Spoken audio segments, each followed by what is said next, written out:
Olá, amigos do Esporte a Motor. Pelo que vimos no GP da Holanda, a Fórmula 1 voltou das férias no modo pé embaixo. Corrida cheia de disputas, muito equilíbrio entre as equipes do meio do pelotão e Piastri se afastando um pouco de Norris naquela que vale o título mundial. E agora, já estamos em uma das pistas mais míticas do automobilismo mundial. Monza, o Templo da Velocidade, um lugar que carrega uma história gigantesca e que, para mim, pessoalmente, tem um significado a mais. Foi lá que tudo começou na minha longa carreira. Monza vai receber a Fórmula 1 pela 75ª vez e se você ainda não é inscrito aqui no canal, já sabe. Clique aqui em inscrever-se, ative o sininho das notificações, curta e comente sempre. Assim, nosso canal só cresce e traz mais conteúdo para quem ama velocidade. Hora de apertar os cintos, baixar a viseira e acelerar com o nosso 16º pré-GP do ano, sempre com o apoio do BRB, o Banco do Automobilismo.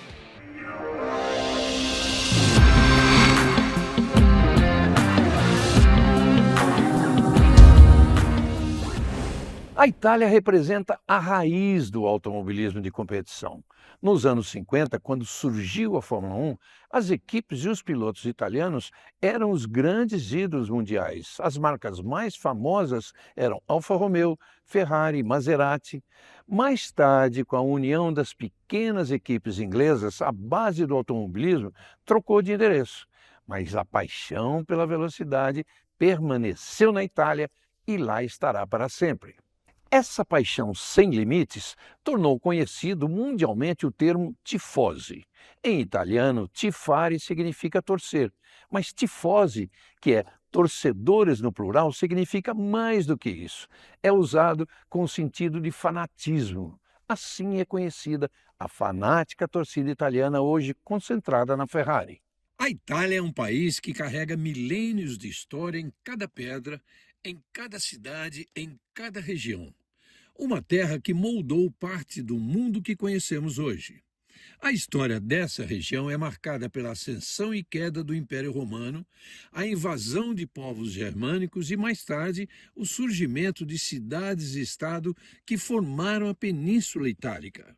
Desde a Roma Antiga, os romanos chamavam de Itália o sul da Península Itálica ou Apenina, que significa terra dos bois ou terra de pastos. Berço de diversas culturas como a dos etruscos, gregos e celtas, além de uma civilização pré-romana que habitava a região central e que se tornou um vasto império e exerceu influência sobre toda a Europa e o Mediterrâneo. Roma, que é a capital, nasceu de uma lenda, segundo a qual os personagens Rômulo e Remo eram amamentados por uma loba. Essa imagem ainda hoje simboliza a cidade. A organização, a ambição e a força militar transformaram aquela pequena comunidade de pastores e guerreiros em uma das maiores civilizações da história. Do Senado às legiões, das estradas às leis, Roma expandiu seu domínio por toda a Europa, o norte da África e Oriente Médio. Durante 5 séculos, a Península Itálica foi o centro de um mundo unificado sob o Império Romano, que estendia-se do rio Reno, com seus 1.233 quilômetros de extensão, atravessando Suíça, Áustria, Liechtenstein, Alemanha, França e Países Baixos, até o Egito. Chegava à Grã-Bretanha e à Ásia Menor. Assim, estabelecia uma conexão com a Europa, Ásia e África. Mas tudo o que sobe, um dia desce. E no século V, Roma desmoronou sob a pressão das invasões bárbaras, abrindo caminho para a Idade Média.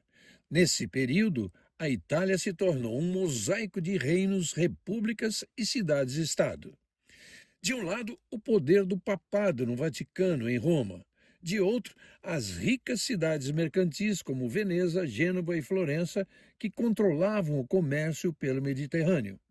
A Itália não era um país unificado, mas sim um conjunto de pequenos estados que rivalizavam entre si. Foi nessa época que surgiu um dos maiores legados italianos, o Renascimento. Um período de renovação cultural, artística e científica que mudou o rumo da humanidade. De Florença brotaram nomes como Leonardo da Vinci, Michelangelo e Galileu Galilei. A arte, a ciência e o pensamento humanista floresceram na Itália, inspirando toda a Europa. O Renascimento italiano é até hoje um dos momentos mais brilhantes da história da civilização. Mas o território seguia fragmentado. Guerras entre estados italianos, invasões estrangeiras de franceses, espanhóis e austríacos marcaram os séculos XVI, XVII e XVIII. A península era rica, mas desunida, e essa fragmentação deixou sua população sob o domínio de potências estrangeiras durante muito tempo. Foi somente no século XIX que surgiu o sonho da unificação. O Risorgimento, como ficou conhecido, foi um movimento político, social e militar que deu origem ao Estado italiano moderno. Líderes como Giuseppe Garibaldi, Camilo Cavour e o rei Vítor Emanuel II foram fundamentais para unir os diversos reinos e repúblicas sob uma só bandeira. Em 1861, a Itália finalmente se tornava um país.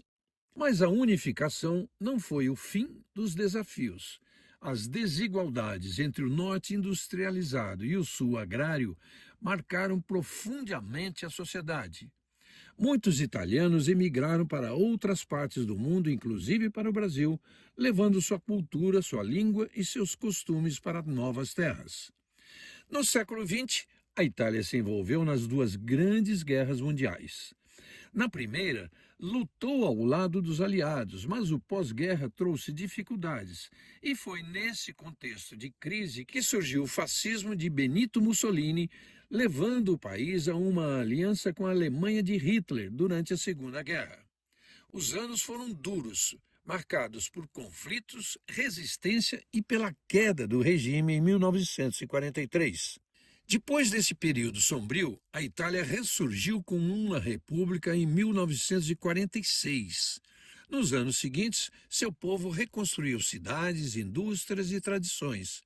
Veio o milagre econômico das décadas de 1950 e 1960, quando a Itália se tornou uma potência industrial e um símbolo de estilo e design.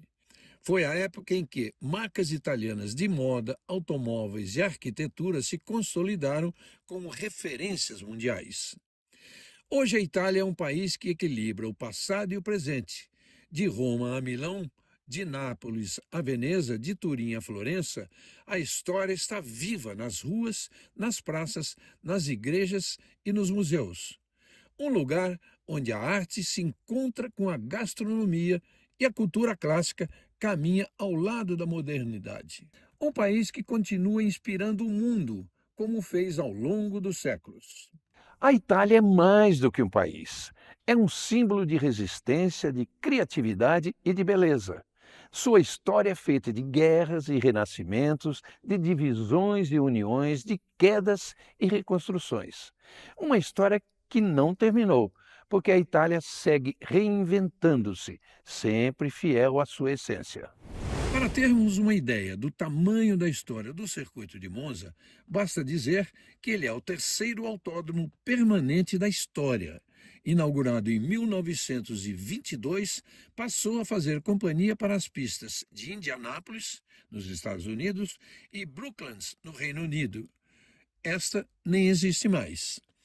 A Itália é um país de tradições enraizadas no culto à velocidade. O país tem 7 autódromos ativos e 4 deles já receberam a Fórmula 1. Monza, Imola, Mugello e Pescara, um circuito de quase 26 quilômetros que foi sede do GP da Itália em 1957. E ainda tem Fiorano, que é a pista particular da Ferrari, e outros circuitos como Vallelunga, Adria e Misano, que já receberam corridas importantes de outras categorias. Monza fica 20 quilômetros ao norte de Milão e a cerca de 50 quilômetros da fronteira com a Suíça. Uma pista que recebeu várias alterações ao longo dos anos, como a introdução de chicanes, mudança de chicanes, a retirada do trecho de grande inclinação de altíssima velocidade e que foi usado pela Fórmula 1 até 1961. O trecho hoje ainda está lá preservado, mas é apenas uma atração turística. Os maiores vencedores em Monza são Michael Schumacher e Lewis Hamilton, ambos com 5 vitórias. Hamilton sentirá pela primeira vez o que é ser piloto da Ferrari correndo em Monza. Uma pena que, justamente na estreia como ferrarista em Monza, ele terá de cumprir uma punição perdendo 5 posições no grid de largada por ter desrespeitado bandeiras amarelas no GP da Holanda ainda nas voltas de aquecimento. Nelson Piquet, que na semana passada no Estoril acelerou o Brabham BT52 BMW de seu bicampeonato, venceu 4 vezes o GP da Itália, inclusive a edição de 1980 que foi disputada em Imola e não em Monza. Com 3 vitórias, há uma lista extensa. Juan Manuel Fangio, Stirling Moss, Ronnie Peterson, Alain Prost, Rubens Barrichello e Sebastian Vettel. Com 2 vitórias, Phil Hill, Jack Stewart, Clay Regazzoni, Nick Lauda, Ayrton Senna, Damon Hill e Juan Pablo Montoya, além de 3 pilotos do grid atual, Fernando Alonso, Charles Leclerc e Max Verstappen. O Brasil soma 10 vitórias no GP da Itália, começando pela de Emerson Fittipaldi em 1972, que garantiu o primeiro título mundial de um brasileiro. Essa vitória histórica teve narração do pai de Emerson, o barão Wilson Fittipaldi, e eu, como convidado, estava ali ao lado dele e da mãe de Emerson, Dona Juse, na cabine da Rádio Pan-Americana, hoje Jovem Pan. Foi também em Monza que Rubens Barrichello conquistou a última vitória de um piloto brasileiro na Fórmula 1, já então correndo pela Brown GP. O GP da Holanda deixou Oscar Piastri bem mais distante na liderança do campeonato. Com 309 pontos, ele agora abriu 34 de vantagem para o companheiro Lando Norris. A quebra do carro de Norris, a poucas voltas do final, foi creditada a um problema no chassi e não na unidade de potência, segundo a McLaren. Norris segue com 275 pontos. Max Verstappen vem em terceiro com 205. George Russell é o quarto com 184, enquanto a dupla da Ferrari, que não pontuou no domingo passado, segue em quinto com Leclerc, 151 pontos, e Hamilton em sexto com 109. Kimi Antonelli, que disputa seu primeiro GP da Itália com o piloto oficial, é o 7º colocado com 64 pontos, agora empatado com Alexander Albon, que é o 8º. O empate se repete no final do top 10, Nico Hülkenberg é o 9º e Isaac Hadjar o 10º, mas ambos com 37 pontos. Hadjar continua impressionando em 2025. É o único estreante que nunca foi eliminado no Q1 de uma classificação.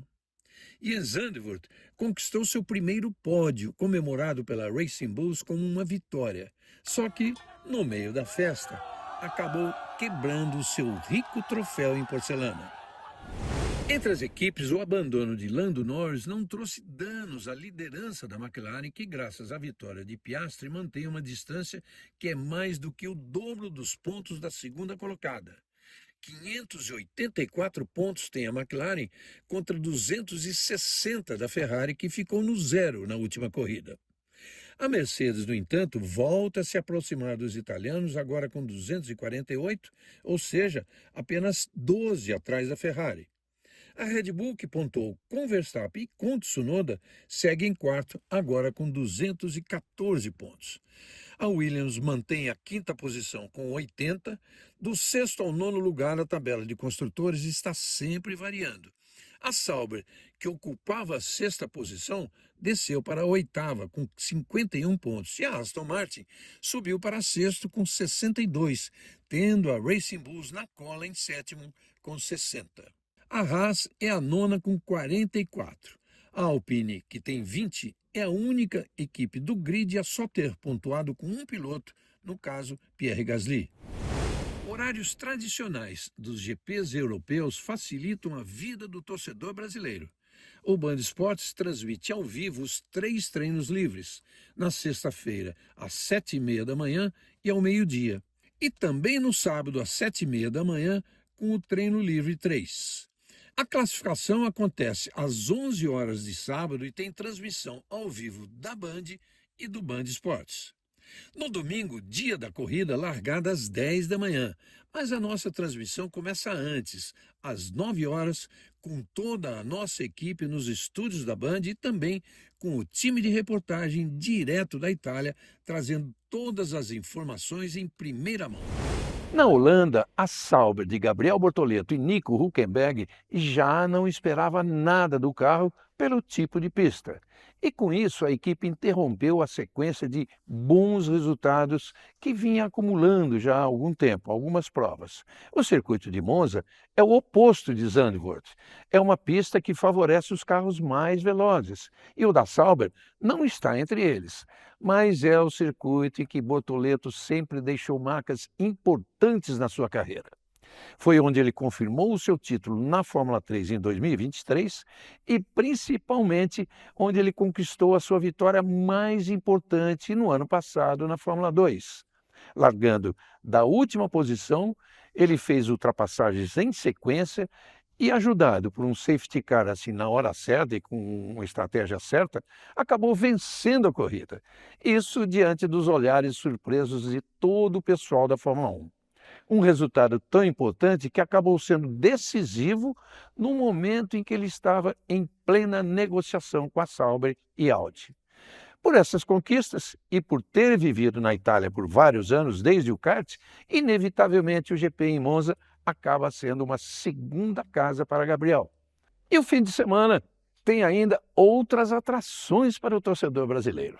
Na Fórmula 3, o pernambucano Rafa Câmara, já como campeão antecipado, busca mais uma vitória na sua brilhante carreira. E ainda tem a estreia de Fefo Barrichello, filho caçula de Rubinho, que faz a sua primeira corrida pela equipe AIX Racing, já com contrato assinado para disputar toda a temporada de 2026. É isso, meus amigos. Mais uma vez, obrigado pela companhia, pela audiência e continue acompanhando os nossos programas aqui no canal Automotor. Um grande abraço a todos